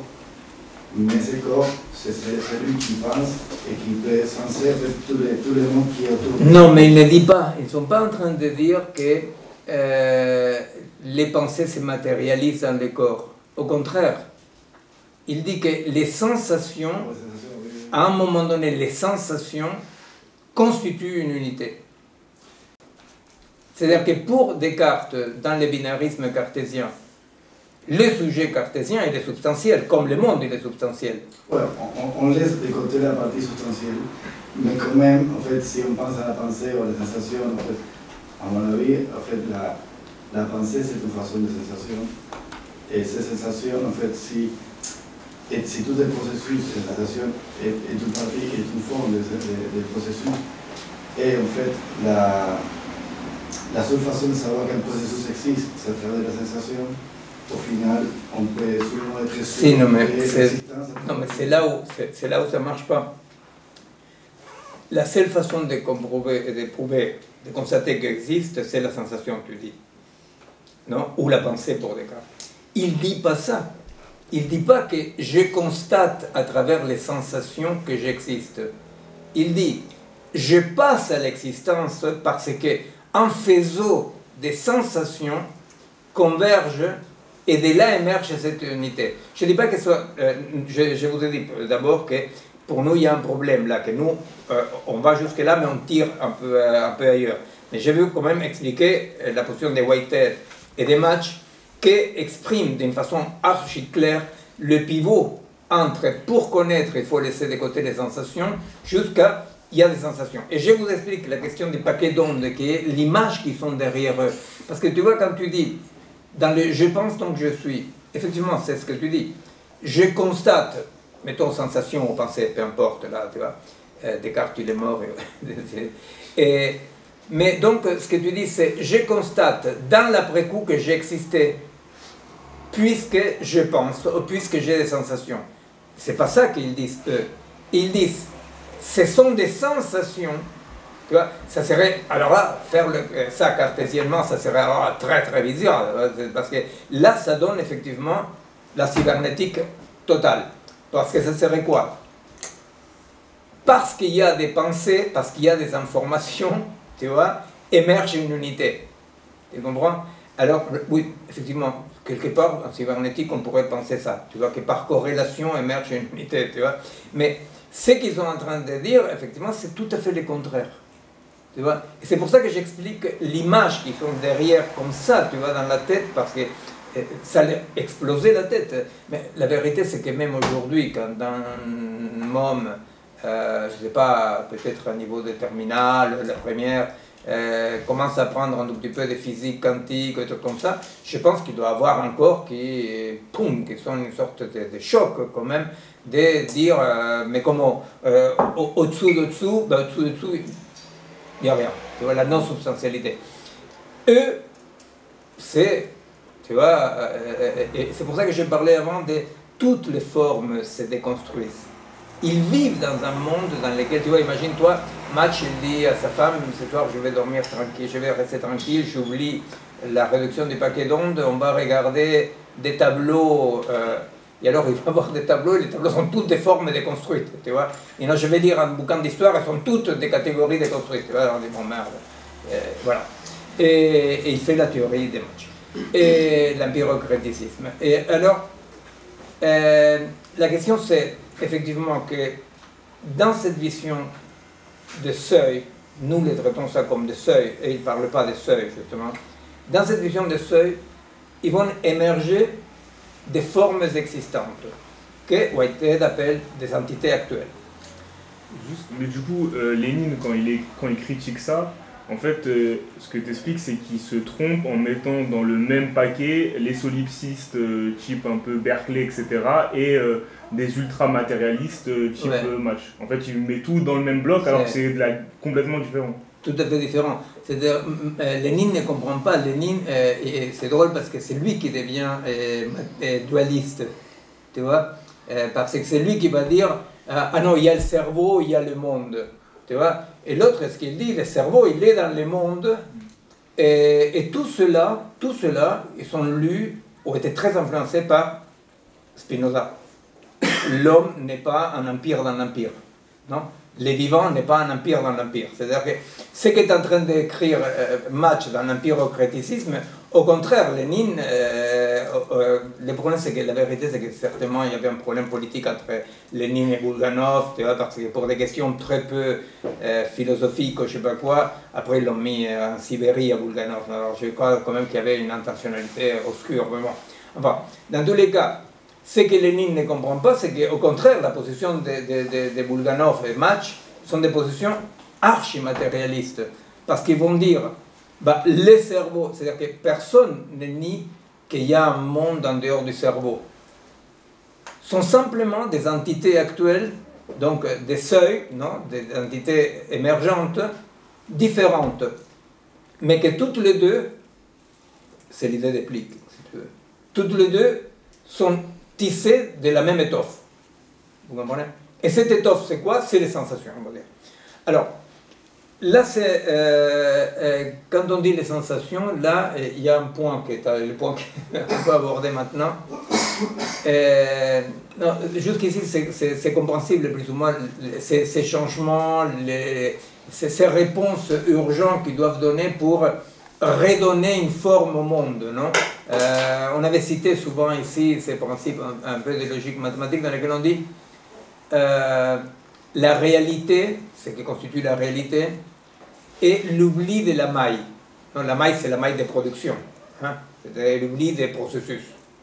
Je dois oublier les processus pour pouvoir vivre, n'est-ce pas? Parce que, effectivement, moi, Miguel, j'habite dans une frange, dans une dimension existentielle qui n'est pas ni dans les processus qui me constituent, ni dans les processus astrophysiques dans lesquels tout ça n'existait pas. Bon. Alors, la réalité est cette mélange permanente entre les processus qui produisent cette seuil, hein, umbral en espagnol, cet umbral, et effectivement l'oubli de ça. Si je n'oublie pas la maille des productions, je deviens fou. Et c'est effectivement, d'un point de vue psychiatrique, une explication de la psychose. C'est-à-dire le psychotique est quelqu'un qui ne peut pas oublier la maille des productions. Après, la maille des productions, le psychotique, il l'a fait d'une façon un peu fantaisiste, n'est-ce pas? C'est-à-dire, mais effectivement, le psychotique est quelqu'un pour lequel la continuité, comme ça, de la réalité comme un oubli, a des failles. Et alors, la maille des productions est là. Bon, il va dire, le réalisme c'est l'oubli de l'oubli. Ça veut dire qu'un réaliste est quelqu'un qui croit vraiment que la réalité est comme ça, qui a oublié que la réalité s'était basée sur un oubli. Non? Il y a plein de réalistes.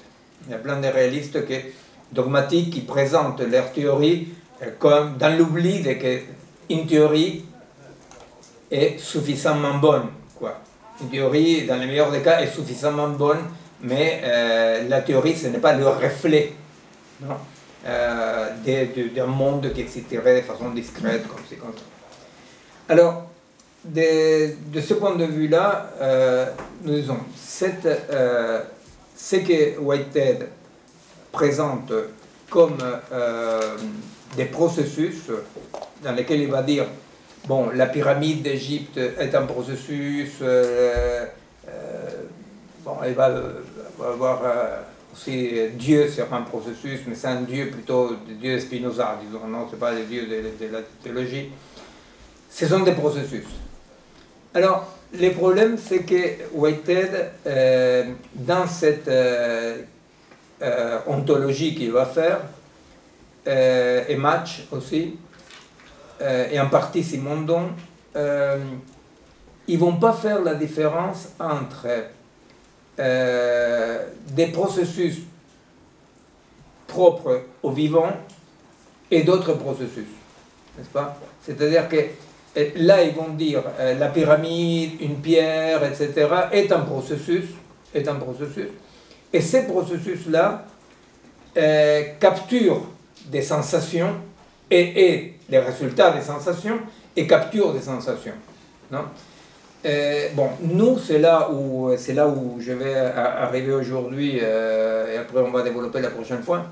C'est là où nous présentons la situation comme un principe organique. Alors la question c'est à quoi on appelle un principe organique, hein? Whitehead appelle sa philosophie la philosophie et l'organisme, nous appelons notre position phénoménologique philosophie et l'organisme aussi. Mais la différence qu'il ne va pas faire Whitehead est entre des processus du vivant et des processus inertes.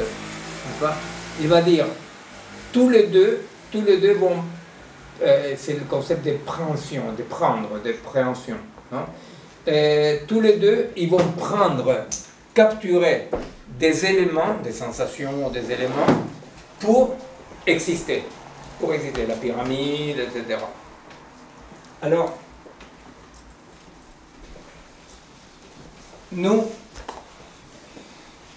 plusieurs fois, vous savez, vous ne savez pas, mais dans tous les cas, effectivement, notre mode d'exposition, en général dans les collectifs, est spiralaire, hein, c'est-à-dire on aborde un truc, on s'éloigne, on revient, mais dans une autre orbite, n'est-ce pas? C'est-à-dire que c'est spiralaire et c'est organique. Effectivement, c'est un mode d'explication organique dans lequel on revient. Alors là, on va revenir à quelque chose qu'on a traité l'année dernière, qui est les processus des perceptions et des connaissances, non? Pour expliquer la différence qu'on a avec, où est-ce qu'on tente de faire un pas de plus par rapport à ce que Whitehead explique. Nous, on disait que pour comprendre les processus de connaissance, on disait qu'on faisait trois étages. On disait qu'ici c'est la perception, ici c'est la A-perception, ici on mettait la conscience, ici on mettait la conscience réflexive. Non? Alors, on dit quoi? À niveau de la perception, qu'est-ce qui se passe? À niveau de la perception, on dit qu'un organisme est en contact permanent avec une sorte de flux, on peut dire, physique, énergétique, physico-chimique, énergétique, n'est-ce pas? On est en contact permanent. Mais ici, disons qu'il n'y a pas une base. Ici, il n'y a pas une base. Tout organisme est en permanence influencé par ce que l'autre va appeler la perception. Vous savez que chez Spinoza aussi, il y a l'idée de perception. Bon. Alors, la perception signifie que nous sommes en contact, chaque organisme est en contact avec un ensemble de l'existant. Un ensemble de l'existant. Tout ce qui pourrait modifier quoi que ce soit n'importe où, modifie ce flux-là. Mais l'organisme, qu'est-ce qu'il va capturer? Que c'est ce que Whitehead appelle la préhension. La préhension. Un organisme, de façon non passive, sinon active, capture de ces flux énergético-physico-chimiques, capture des choses qui sont en accord avec sa structure propre, singulière. C'est ce que Whitehead appelle la privacité. Alors, l'exemple que je donne toujours, mais il n'y a pas que ça, c'est par exemple, nous imaginons que dans ces flux-là, énergétiques, etc., il y a des ultrasons, par exemple. Bon, nous, les humains, avec les ultrasons, on ne peut rien faire.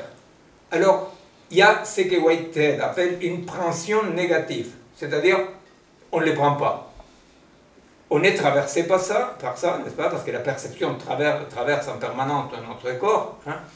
Mais Avec ça, on ne peut rien faire. Sinon, c'est l'exemple de Leibniz, quand il va dire « je perçois des milliards de gouttelettes, mais j'aperçois la vague. » Vous comprenez? C'est-à-dire qu'avec ce flux permanent, l'organisme construit ou ne construit pas une image perceptive. Une image. Oui. Après, entre des organismes différents, il existe aussi des liens qui font que, par exemple, entre deux organismes, il y a des choses que la perception de lui ne lui permet pas de la capturer. Et la perception de lui ne lui permet pas de la capturer. Par contre, dans leur association, il existe une sorte de surface aperceptive commune qui après elle est distributive. Vous comprenez? C'est-à-dire, votre chien, vous êtes avec votre chien, lui, il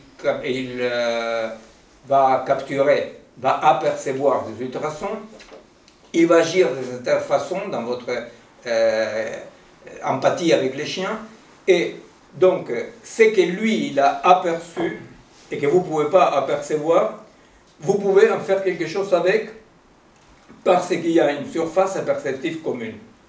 Bon. Dans une situation organique, la situation elle est toujours tissée comme ça.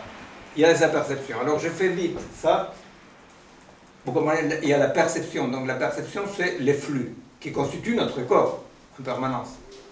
Mais nous faisons quelque chose seulement par rapport à notre propre constitution. Certains animaux, les plantes n'ont pas. Ils ont des niveaux de production d'images.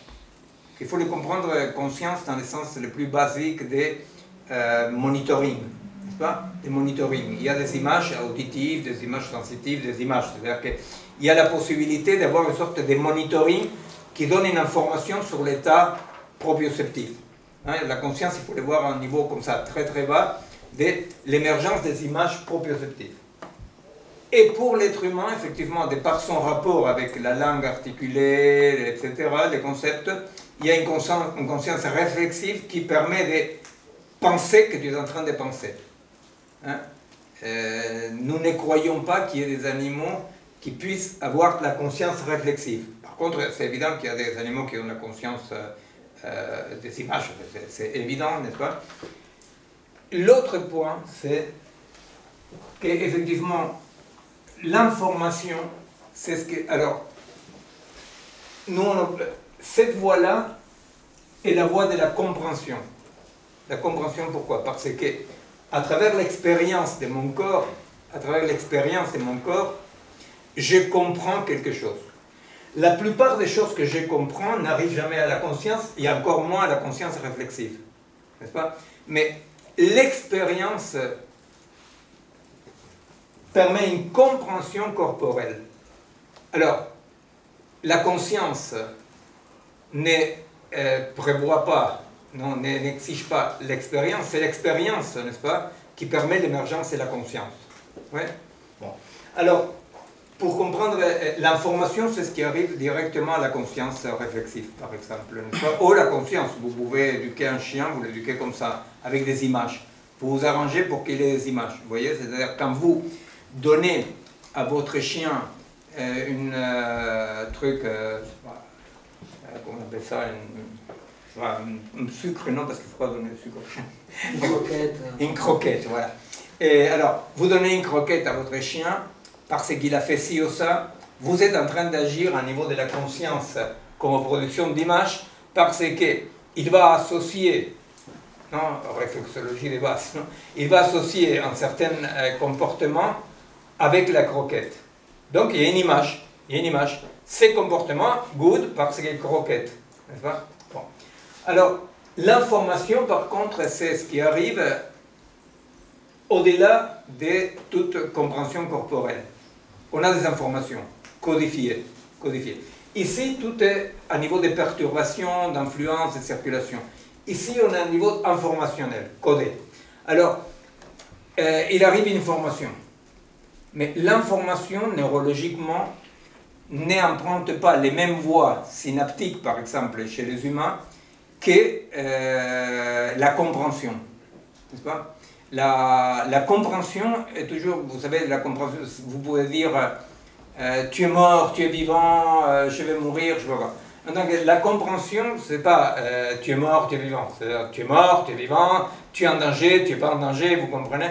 L'information, elle est toujours relativisée, parce qu'une information suivante peut démentir ça.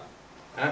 C'est là où toutes les questions sur la post-vérité font un tout petit peu de l'eau, parce que il y a des post-vérités peut-être dans les informations, mais il n'y a pas de post-vérité dans la compréhension. Vous voyez? C'est pour ça que le problème pour Milei, c'est-à-dire qu'il donne l'information au peuple argentin que tout va bien, mais les autres, ils comprennent qu'ils sont en train de mourir de faim.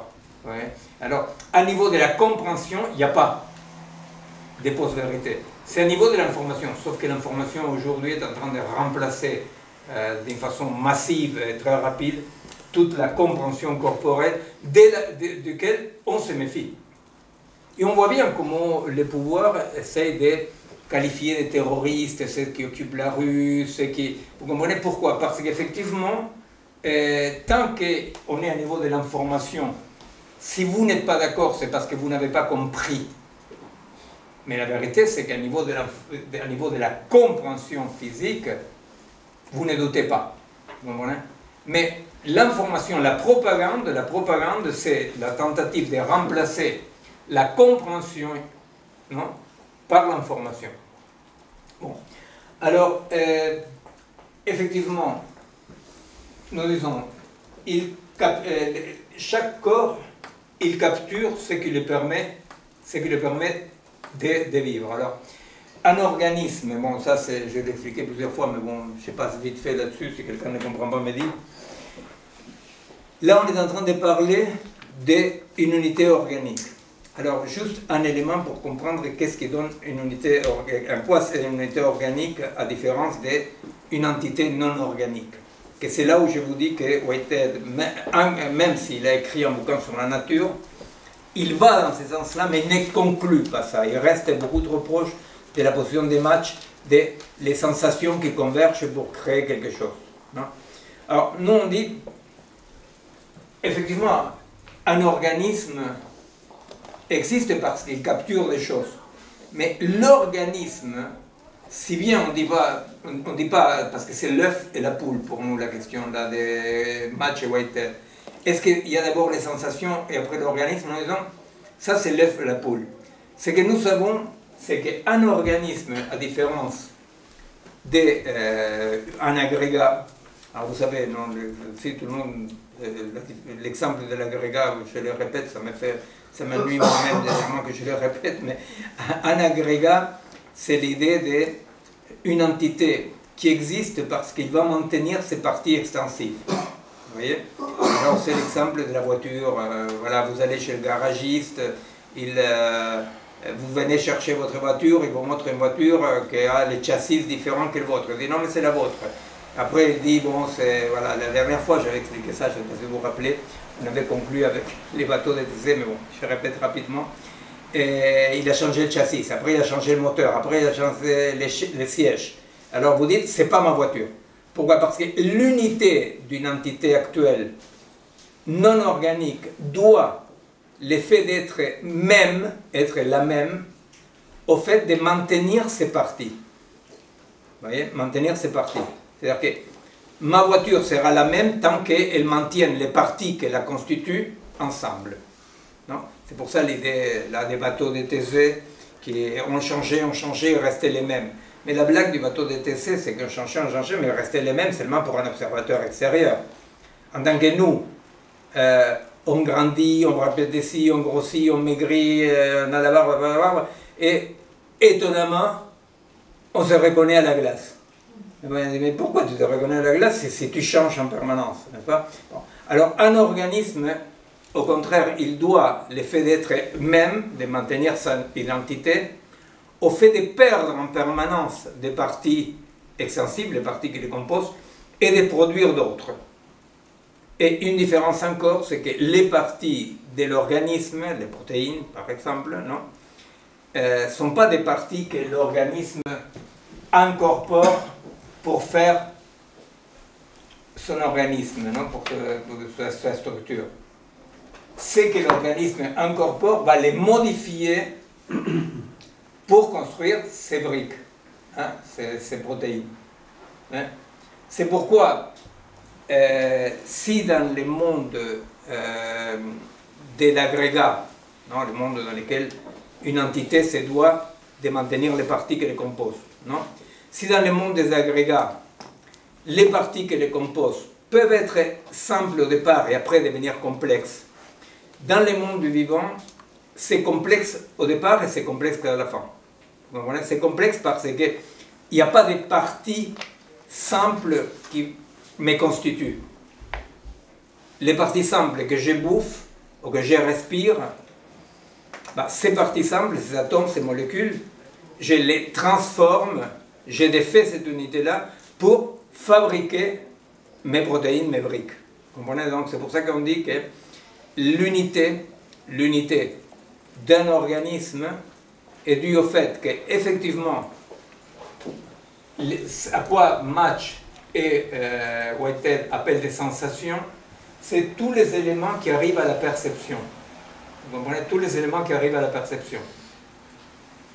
Mais ces éléments qui arrivent à la perception, pour l'organisme vivant, ils ne passent pas à faire partie de l'organisme comme ça. Ils seront transformés d'après les modes d'existence de l'organisme. C'est compréhensible ça? C'est important que ce soit compréhensible à ce niveau-là parce que ce que nous allons dire, c'est que nous considérons qu'une situation, pour comprendre une situation, nous devons dire qu'une situation, c'est ce mode d'existence comme une situation, que c'est autoconstitué comme une situation, comme un organisme. Une situation et ce mode d'existence qui se constitue comme un organisme. Hein? C'est-à-dire que, pour citer la phrase de Kant, qu'on cite toujours pour définir l'organisme, on dit qu'un organisme, écrit Kant, qu'un organisme est ce dispositif dans lequel chaque partie est pour et par l'autre. C'est-à-dire que toutes les parties sont connectées. Hein? La prochaine fois, on verra, c'est-à-dire comment est-ce qu'on arrive à cette connexion. C'est ce qu'on appelle un état critique, mais bon, un organisme est là où chaque partie est pour et par l'autre. C'est-à-dire qu'un organisme n'est pas un agrégat. Alors, ceci, je disais tout à l'heure que ceci ne s'oppose pas à Whitehead, c'est simplement essayer de tirer un peu à partir de Whitehead en disant, c'est vrai qu'il y a un principe des sensations, des perceptions, il y a tous les processus, on passe d'une ontologie substantielle à une ontologie des processus, sauf que ces processus s'organisent de façon différente. Cette façon différente, je dis ça, ce serait le dernier point, cette façon différente, elle est donnée par les deux modes d'existence, pour dire comme ça, de la matière, ce qu'on appelle la matière. C'est un peu compliqué ça, quoi on appelle la matière.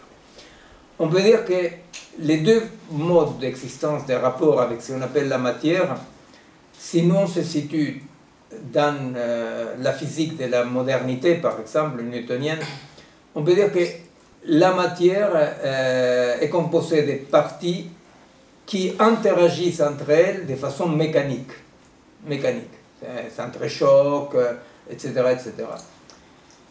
Jusqu'à un certain moment, effectivement, il y a eu des philosophes comme Spinoza, comme Leibniz, comme certains néoplatoniciens, qu'ils vont postuler, mettre l'hypothèse qu'il y avait d'autres modes d'organisation. Et la religion va dire il y a l'âme. L'âme, c'est quoi? L'âme, c'est ce qui va unifier de façon non mécanique un corps. Alors, qu'est-ce qui donne l'unité à un corps? Ils vont dire c'est l'âme. C'est toujours la même histoire, hein? C'est-à-dire qu'est-ce qui donne une unité? C'est l'unité, c'est l'âme. Il y a par exemple des positions d'une sorte de pragmatisme radical qui va dire que c'est ce qu'on appelait les tournants linguistiques, qui va dire que ce qui donne l'unité aux choses, ce sont les mots. Et c'est quand même la position du tournant linguistique qui va dire tout est récit sans méta-récit. Vous comprenez? C'est-à-dire que ce qui va donner des unités, ce sont des récits. Il n'y a rien de matériel, il n'y a rien d'objectif là qui limite les récits. Non? Alors, pour comprendre ça, c'est on dit, par exemple, vous dites les TGV de midi 45. Alors, vous arrivez à la gare, et le TGV de midi 45 d'hier, il a changé la locomotive. Mais c'est le TGV de midi 45. L'autre jour, il change la locomotive et tous les wagons. C'est le TGV de midi 45. L'autre jour, le TGV de midi 45 part à 13h30. C'est le TGV de midi 45, oui. Et un autre jour, il n'y a pas de TGV de midi 45. Et alors, mais c'est le TGV de midi 45. Vous comprenez? C'est-à-dire que les tournants linguistiques qui va dire, ce sont les mots, c'est les récits qui définissent la réalité, va définir la réalité par une nomination qui s'applique à dénomination. C'est-à-dire, voilà, quelque part un tout petit peu la philosophie analytique, la philosophie du langage, on va dire, bon, tout est problème de langage, tout est problème d'énonciation. Nous, on va dire, ben non, effectivement, l'unité est donnée par un élément interne, un élément intérieur, non, à cet état, à cette chose, à cette entité, et que cet élément-là définit, dans un deuxième lieu, cette possibilité de nomination ou ne pas nomination. Vous comprenez? C'est-à-dire que c'est tout le temps la question, c'est qu'est-ce qui donne cette unité? Qu'est-ce qui donne cette unité? Bien, pour nous, à niveau sous-atomique, ce qui donne l'unité, apparemment, est très très difficile de savoir, parce qu'effectivement, on peut parler de la réduction du paquet d'ondes, mais quand on parle, par exemple, de la intrication quantique, des particules qui sont jumelées, ben là, je sais pas, peut-être quelqu'un peut expliquer ce jumelage qui pourtant ne met pas en cause la vitesse de la lumière, par exemple, n'est-ce pas, parce qu'il crée une instantanéité. Quelqu'un peut l'expliquer, moi je peux pas expliquer quelle est cette unité, mais dans tous les cas, c'est sûr qu'à niveau sous-atomique, c'est très, pour nous, c'est ce qu'on dit que la physique sous-atomique, on peut travailler avec, on peut interagir, on peut l'étudier, mais la comprendre, dans le sens de comprendre, c'est très compliqué parce que, vous voyez, c'est-à-dire la superposition d'états, le fait que la même particule passe par deux trous au même moment, mais c'est la même, c'est la même, mais passe par deux trous. Vous voyez, il y a quelque chose qu'on peut connaître, on peut interagir avec, mais on ne peut pas comprendre. Vous voyez? À niveau astrophysique, on peut dire que, bon, du coup, ce qui se passe, c'est qu'il y a une sorte d'effacement de toutes ces entités-là. Notre hypothèse, j'arrête là-dessus, notre hypothèse est que dans les niveaux de la réalité dans lesquels nous vivons, ce qui va donner l'unité, c'est le vivant. C'est l'émergence d'identités vivantes. C'est là où je disais, pour comprendre les vivants, on va revenir la prochaine fois, pour comprendre les processus du vivant, il faut tenir compte que cette physique newtonienne dans laquelle les éléments ont des rapports d'extériorité entre elles, des chocs, d'entrechocs, pendant très longtemps, malgré l'intuition de Spinoza, Leibniz, etc., en physique, d'un point de vue scientifique, un autre mode d'organisation de la matière n'avait pas une légitimité. C'est-à-dire qu'il n'y avait pas une légitimité. On pouvait soupçonner, on pensait ce qu'on voulait, mais il n'y avait pas une légitimité. Juste au moment, avant-hier presque, où Prigogine, il va expliquer qu'est-ce que c'est les structures dissipatives. Alors, qu'est-ce qu'il va expliquer Prigogine? Prigogine va expliquer que, effectivement, dans le monde newtonien des rapports mécaniques, tout fonctionne d'après la seconde loi de la thermodynamique, l'entropie, la perte d'énergie, la dégradation de l'énergie, disons, et les rapports extérieurs.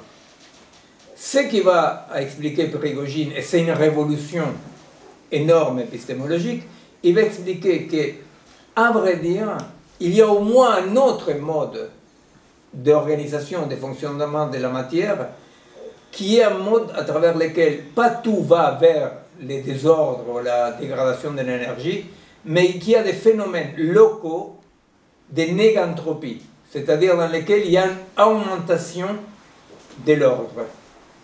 Alors bien entendu, à niveau du système général, tout va vers une augmentation de l'entropie, bien entendu. Mais ce qui va expliquer Prigogine, c'est qu'il y a quand même des phénomènes matériels d'émergence d'un ordre, donc d'une unité. C'est ce qu'on va voir la prochaine fois, c'est ce qu'il appelle les transitions de phase ou les états critiques. Les états critiques sont des moments dans lesquels des molécules commencent à se comporter de deux façons, pas seulement de façon mécanique, pour dire comme ça, avec un mouvement brownien, mais ils vont se comporter aussi dans un ordre d'un système. Vous voyez, c'est-à-dire que tout à coup, c'est ce que nous avons appelé la double construction, la double contrainte. C'est-à-dire que la molécule continuera à se comporter comme elle s'est comportée, première contrainte, mais à la fois va se comporter en obéissant à une unité, à l'émergence d'un ordre. Ouais. Ça s'appelle une transition de phase. La transition de phase, c'est quand par exemple l'eau bout. Il y a une partie de ces molécules-là qui rentrent dans cette unité. Les autres, non. Il y a une partie qui seront capturées dans cette unité-là. Bien. Alors, les phénomènes de la vie,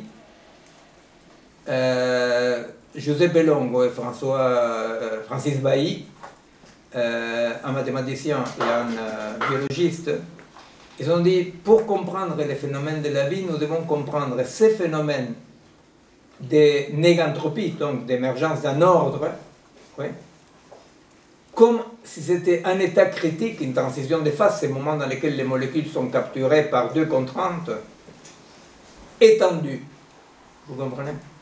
Alors, je ne sais pas si vous comprenez ou pas, mais ce qu'il est en train de dire là, c'est qu'ils ont éclairé Francis Bailly et Giuseppe Longo, et d'autres, mais bon, c'est avec eux que j'ai travaillé, je connais.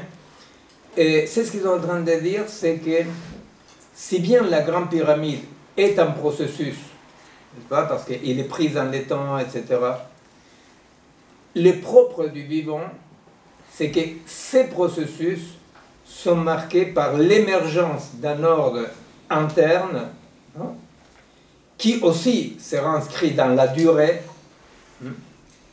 mais que cet ordre-là va faire la différence entre une existence organique du vivant et une existence matérielle mécanique. Bon. Tout notre effort est pour essayer de comprendre en quoi il y a une singularité du vivant propre à ce type d'organisation de la matière, n'est-ce pas, et par état critique étendu. Tout notre effort est pour essayer de comprendre cette altérité, parce que dans le monde actuel, cette colonisation algorithmique du monde du vivant part du refus, de la négation de cette singularité. Vous comprenez? Tout se passe comme s'il y avait un seul mode d'organisation de la matière qui serait mécanique, qui serait la discrétisation, n'est-ce pas, c'est-à-dire les réels, les numériques, etc., etc. Et tout notre effort va pour essayer de dire, eh bien non, il existe un autre mode d'existence de la matière auto-organisée, autopoïétique, etc., c'est ce qu'on verra. Et ce qu'on est en train de vivre aujourd'hui, c'est cette colonisation du vivant par l'assimilation du vivant au mode mécanique d'existence agrégative de la matière. Ça c'est un tout petit peu les programmes. La prochaine fois, moi ce que je vous demande, comme je faisais l'année dernière, c'est que moi ça ne me dérange pas de bordéliser un tout petit peu la science à travers des questions au départ, n'est-ce pas? C'est pas grave, c'est-à-dire on a quelques points qu'on veut avancer. Si on peut les avancer, on les avance. Si on va plus lentement, Mais ce que je vous demande, à vous qui êtes ici, à ceux qui nous suivent par Zoom, mais aussi celles et ceux qui nous suivent en différé par YouTube, d'envoyer les questions au site du collectif. D'envoyer les questions, les interventions, les doutes, n'est-ce pas? Parce que après, nous préparons la séance à partir de ça. Et si vous ne nous écrivez pas, si vous ne le faites pas à l'avance, ceux qui sont présents par Zoom ou ici, ben voilà, pareil, c'est-à-dire par rapport à cette séance, voilà, qu'est-ce que vous avez à dire, à demander, à questionner? Nous préférons commencer par un tout petit peu, un peu de bordel, non? En essayant de rattraper la chose petit à petit, plutôt que continuer notre chemin d'exposition en vous laissant de côté. Parce que les questions que vous posez sont des questions que, par exemple, par rapport aux gens qui nous suivent en différé par YouTube, sont certainement des questions qui se posent et qui ne peuvent pas la poser. Vous voyez? Alors, ce qu'on demande, c'est ça, un tout petit peu une écoute active dans laquelle vous dites avec vos mots et votre expérience, voilà. Voilà, sinon, merci beaucoup. La prochaine séance du séminaire, Christian, c'est quand? 19 novembre. Le 19 novembre, mercredi 19 novembre, donc à 20h30, la prochaine séance du séminaire.